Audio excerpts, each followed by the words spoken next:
स्वास्थ्य मंत्रालय के संयुक्त सचिव लव अग्रवाल ने कहा, देश में बढ़ रहा है कोरोना वायरस का संक्रमण को रोकने के लिए 100% लोगों को देना होगा साथ। हल्की सी चूक पूरे प्रयासों को कर देगी खत्म।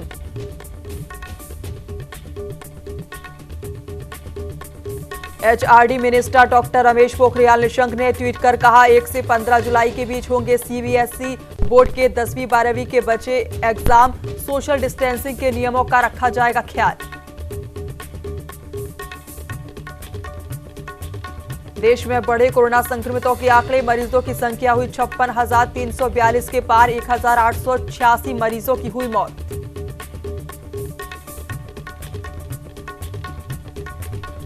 यूपी की अपर मुख्य गृह अवनीश अवस्थी ने की प्रेस कॉन्फ्रेंस। लॉकडाउन को लेकर सीएम योगी आदित्यनाथ टीम 11 के साथ की समीक्षा बैठक। सीएम ने कहा, प्रदेश के सभी मजदूरों का किया जाए सम्मान।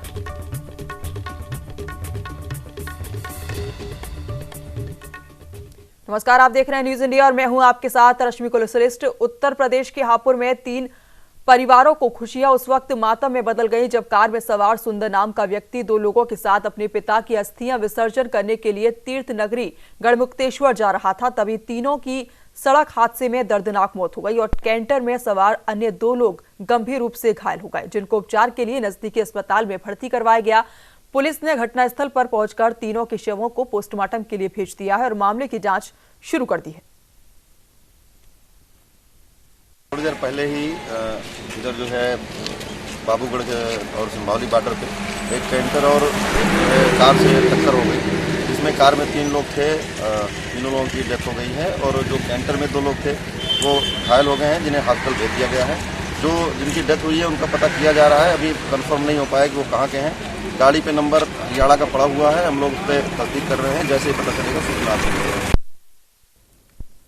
कोरोना संक्रमण की रोकथाम को लेकर पुलिस प्रशासन सख्त नजर आ रहा है, तो वहीं प्रशासन ने संभल जिले की सभी सीमाओं को पूरी तरह से सील कर दिया है। पुलिस लगातार फ्लैग मार्च करके लोगों को जागरूक कर रही है। जहां पुलिस अधीक्षक यमुना प्रसाद के नेतृत्व में पुलिस ने देर रात संभल शहर में फ्लैग मार्च निकाला है और लोगों को लॉकडाउन का पालन करने की अपील भी की है।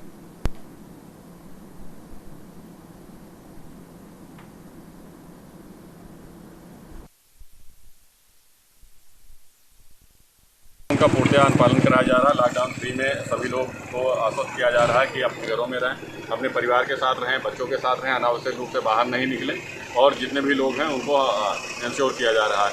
इसी में हमारी पिकेट ड्यूटी, गश्त ड्यूटी और सभी लगी हुई है। हम लोग खुद गश्त करके अपने मोबाइल व्हीकल के माध्यम से और पुलिस पर्सनल के माध्यम से सभी को आश्वस्त कर रहे हैं कि पुलिस प्रशासन उनकी सुरक्षा में है, उनके साथ में है। कृपया अपनी जान बचाने के लिए हमारा सहयोग कीजिए, अनावश्यक रूप से बाहर मत निकलिए। जितनी दुकानें हैं वो सब खुलेंगी समय से, जो जिस हिसाब से जो निर्धारित है, और सप्लाई चेन हमारी बनी हुई है, इसलिए किसी को अनावश्यक रूप से बाहर आने की आवश्यकता नहीं है। लखीमपुर खीरी के गोला थाना क्षेत्र के जंगल में युवक का शव मिलने से इलाके में हड़कंप मच गया, जिसके बाद सूचना मिलने पर पुलिस मौके पर पहुंची और शव को अस्पताल में भिजवाया गया। जानकारी के मुताबिक युवक 1 दिन से लापता था। फिलहाल पुलिस ने घटनास्थल का निरीक्षण कर मामले की जांच शुरू कर दी है।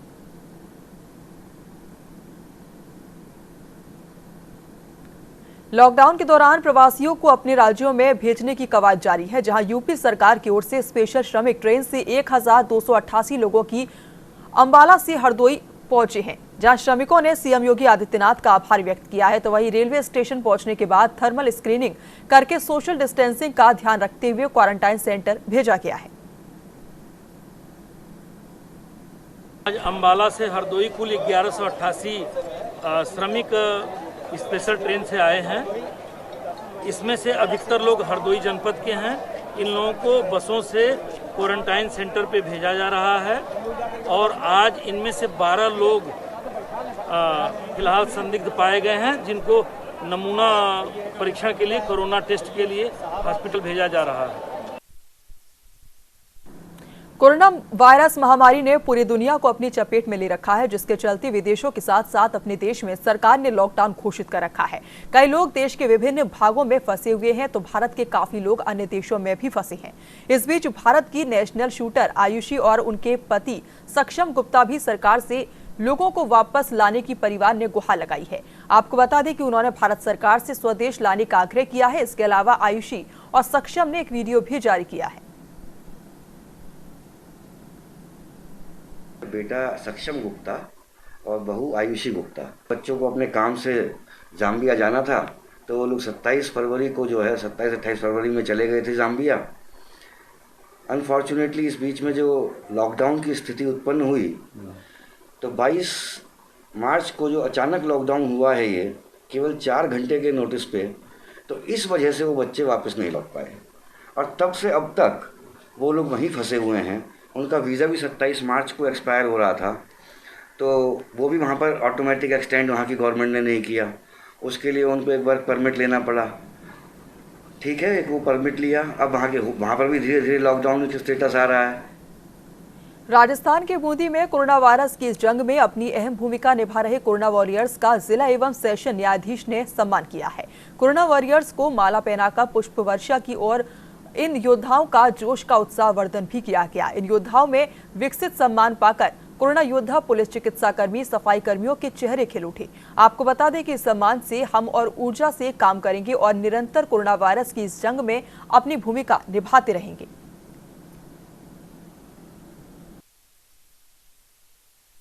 लोगों की सेवाएं सराहनीय है। साफ सफाई ले या medical, paramedical staff, nursing staff, जो भी कोर्ट में एंटर होता है उसकी थर्मल गन से ये जांच करते हैं। इसी प्रकार से पुलिसकर्मी भी अपनी ड्यूटी मुस्तैदी के साथ दे रहे हैं। बार अध्यक्ष जी का सराहनीय सहयोग है। सभी को धन्यवाद। भरतपुर के डींग में रहने वाले पूर्व सैनिकों ने 51,000 की राशि जमा की और कोरोना पॉजिटिव महामारी से लड़ने के लिए मुख्यमंत्री राहत कोष में जमा कराने के लिए पर्यटन मंत्री विश्वेंद्र सिंह और कलेक्टर नथमल डिडेल को राशि सौंपी है। इस दौरान पर्यटन मंत्री विश्वेंद्र सिंह ने कहा कि महाराष्ट्र और विशाखापट्टनम में हुए हादसे पर शोक जताते हुए उनके परिवार के लिए दुख जताया। साथ ही विश्वेंद्र सिंह ने कलेक्टर से पैदल यात्रा कर रहे यात्रियों की सुध लेने और उन्हें चिकित्सा मुहैया कराने के भी निर्देश दिए।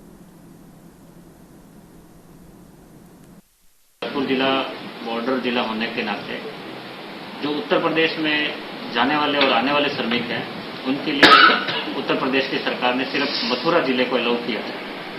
और जिन लोगों ने रजिस्ट्रेशन करा लिया, ऐसे लोगों को पहले हमने 10,000 लोगों को 2 और 3 तारीख को जो अभियान चला था, उसमें हमने बसों के माध्यम से उत्तर प्रदेश भेजा था। उस दिन अपने जिले में सिर्फ अपने राज्य में सिर्फ 150 लोग आए थे। कल और आज जो अभियान चल रहा है, उसमें हमने कल देर रात तक उत्तर प्रदेश में 5,000 लोगों को भिजवाया गया था और उत्तर प्रदेश की तरफ से आज सुबह तक लगभग 5,000 लोग अपने राज्य में आ चुके हैं। जहां तक ये पैदल चलने वाला सवाल है, उसमें कल चीफ सेक्रेटरी साहब ने भी जो विषय ली थी, उसमें माननीय मुख्यमंत्री महोदय से इस मुद्दे पर चर्चा करके निर्णय के बारे में बताया था। तो अभी हम ये नहीं कर सकते कि जो चल रहे हैं उनको बसों में भर के आगरा के बॉर्डर पे छोड़ सकते हैं। इसमें हम मथुरा एडमिनिस्ट्रेशन और उत्तर प्रदेश से बात कर लेंगे। अगर वो अनुमति देते हैं कि जो लिस्ट हमने एडवांस में भेजी, उसके अतिरिक्त भी अगर वो ले लेते हैं, तो हम बसें हम लगाते हैं। यहाँ रुकेंगे छोटे से ब्रेक के लिए। आप देखते रहिए न्यूज़ इंडिया।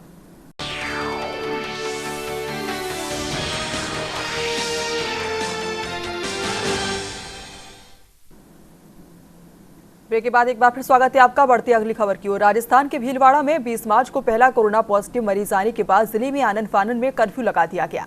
बढ़ते मरीजों के कारण आमजन में भय व्याप्त हो गया। इस दौरान भामाशाहों और जनप्रतिनिधियों ने आगे आकर लोगों की सेवाएं की और उन्हें हर जरूरत का सामान पहुंचाया। ऐसे में जनप्रतिनिधि पूर्व मंत्री एवं मांडल विधायक रामलाल जाट से प्रवासी श्रमिकों को लाने, जरूरतमंदों तक सहायता पहुंचाने और भीलवाड़ा मॉडल को गहलोत मॉडल नाम देने जैसे सवालों पर विशेष बात की हमारे संवाददाता राहुल कौशिक ने।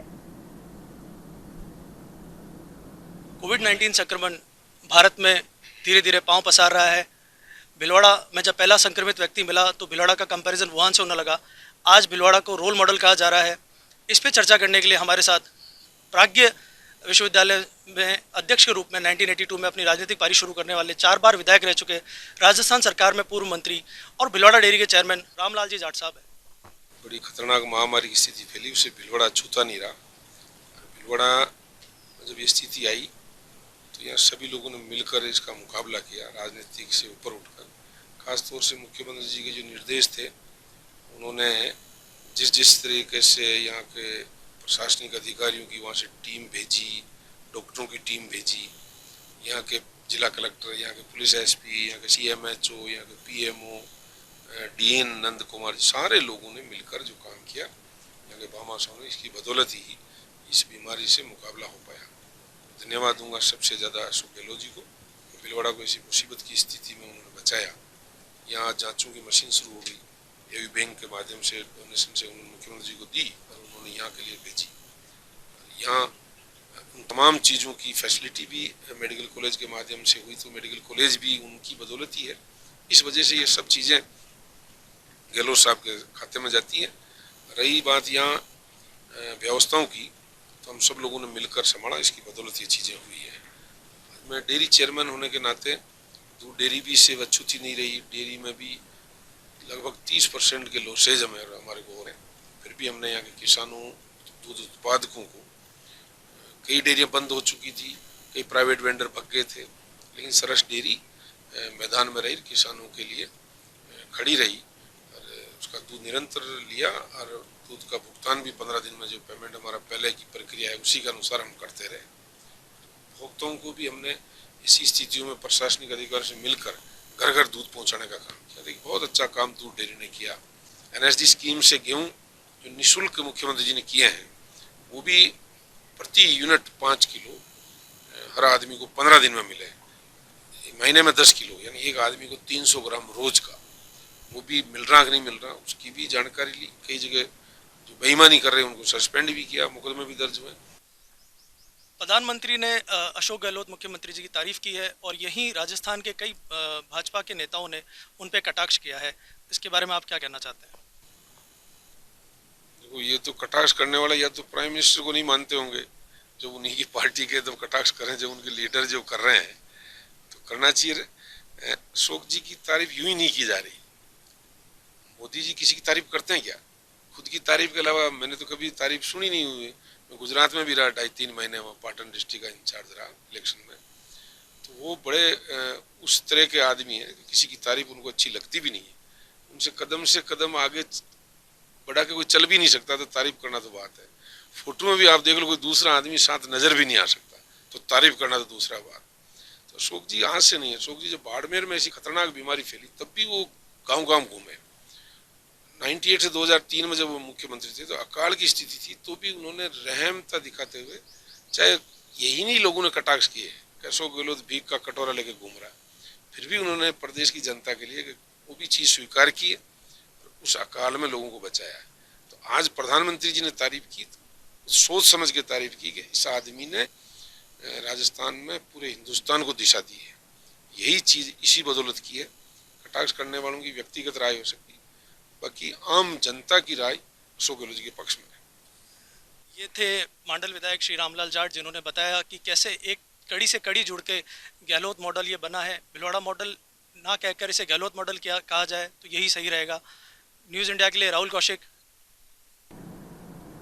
राजस्थान सरकार की तरफ से राज्य की सभी सीमाओं को सील कर दिया गया है। वहीं इसी बीच उत्तर प्रदेश से प्रवासी मजदूरों को लेकर आई राजस्थान रोडवेज की बस के सभी प्रवासियों का करौली भरतपुर सीमा पर बनाए गए स्क्रीनिंग केंद्र नंबर 1 विद्यालय पर सभी की स्क्रीनिंग की गई।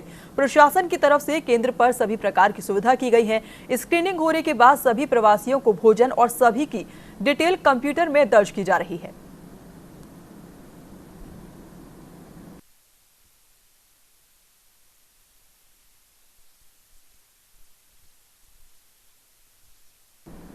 जयपुर के मोहाना थाना इलाके में अनुकंपा प्लेटिना अपार्टमेंट के पास तेज रफ्तार ट्रैक्टर टैंकर अनियंत्रित होकर पलट गया, जहां पर हादसे में ट्रैक्टर चालक की मौके पर ही मौत हो गई। वहीं घटना की सूचना मिलने पर पुलिस मौके पर पहुंची और शव को पोस्टमार्टम के लिए अस्पताल भिजवाया गया।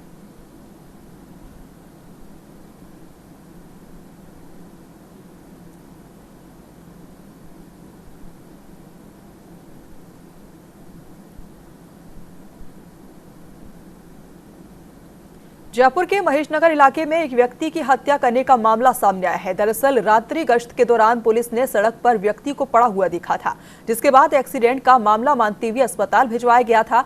लेकिन मामले का खुलासा तब हुआ जब पुलिस ने मामले की जांच करते हुए इलाके के सीसीटीवी चेक किए, जहां फुटेज में युवक के सिर पर 3 बदमाश ने वार किया और फिलहाल पुलिस पूरे मामले की जाँच पड़ताल में जुटी हुई है।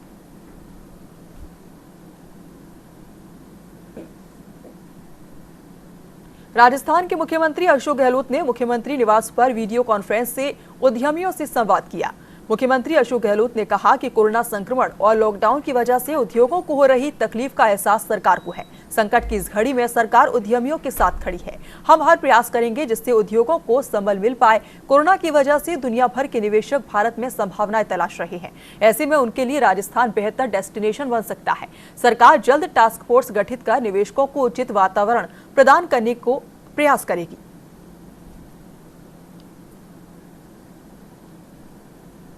भरतपुर के बयाना में एक शादी समारोह में दूल्हे ने 2 लोगों को ले जाकर शादी रचाई। बारात बयाना तहसील के वसंगपुरा गांव से आई थी, जिसमें दूल्हे का जीजा और पिता ही साथ दिखे। वहीं दुल्हन पक्ष के भी 5 लोग मौजूद रहे। शादी के दौरान मास्क लगाए हुए सभी नजर आए।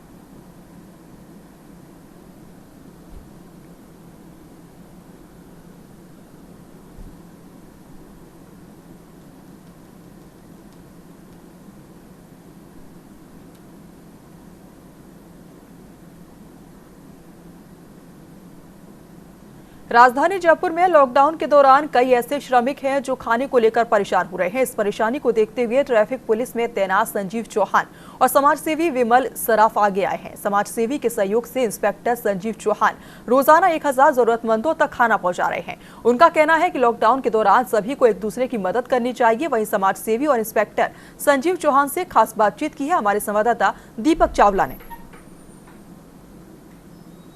राजधानी जयपुर में जब से लॉकडाउन हुआ है तब से कोई भी खाने को लेकर परेशान ना हो, इसको लेकर सरकार तो अपनी तरफ से काम कर रही है। वहीं कई समाज सेवी ऐसे भी जो इस और मुहिम को आगे बढ़ा रहे हैं।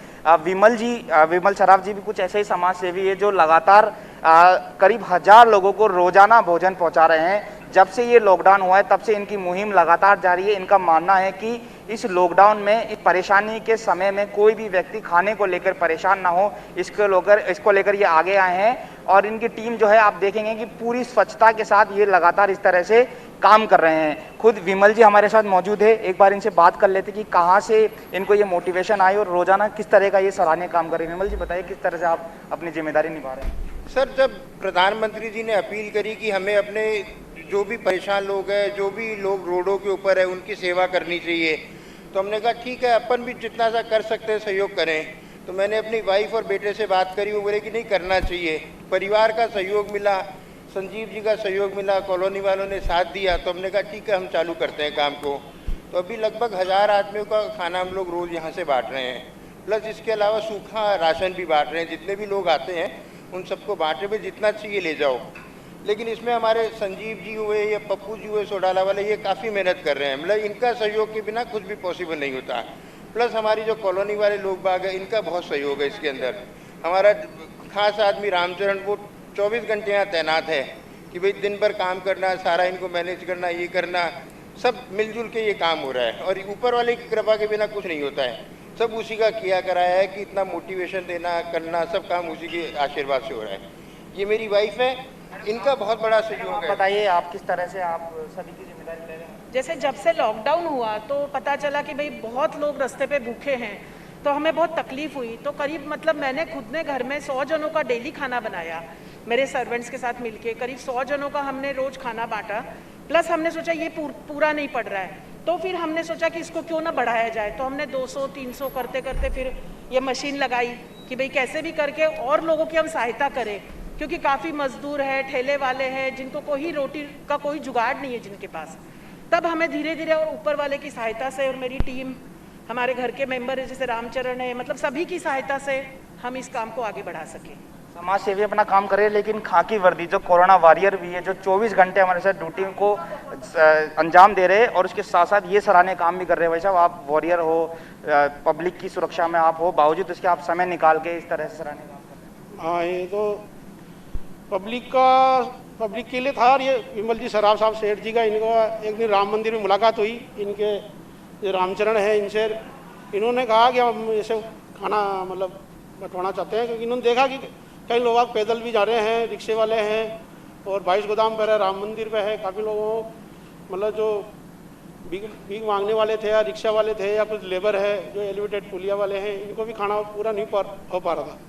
तो उसके लिए विमल जी सराफ साहब ने 500 आदमियों का सुबह, 500 आदमियों का शाम को, और इसके अलावा कच्चा राशन 100 पैकेट डेली बंटवा रहे हैं। इसमें 50 एक सोडाला थाने से जाते हैं, 50 को हम जो भी आते हैं उनको देते हैं। वाकई ये तो बेहद सराहनीय काम है। कम से कम ये जो क्षेत्र है इसकी तो जिम्मेदारी समाज सेवी विमल जी और सीआई संजीव जी कम से कम इस क्षेत्र की तो जिम्मेदारी निभा रहे हैं। उम्मीद करते हैं कि इसी तरह से सभी अपनी अपनी जिम्मेदारी निभाए तो कोई भी व्यक्ति इस परेशानी के समय में परेशान नहीं होगा। उम्मीद करते हैं कि इसको देखकर कई और लोग भी आगे आएंगे और सबकी मदद करेंगे, क्योंकि ये समय जो है बड़ा बेकार समय है, लेकिन सबकी मदद करना सबकी जिम्मेदारी है। सहयोगी नरेश पारिक के साथ दीपक चावला, न्यूज इंडिया, जयपुर। फिलहाल अभी बस इतना ही। तमाम खबरों के लिए आप जुड़े रहिए न्यूज इंडिया के साथ।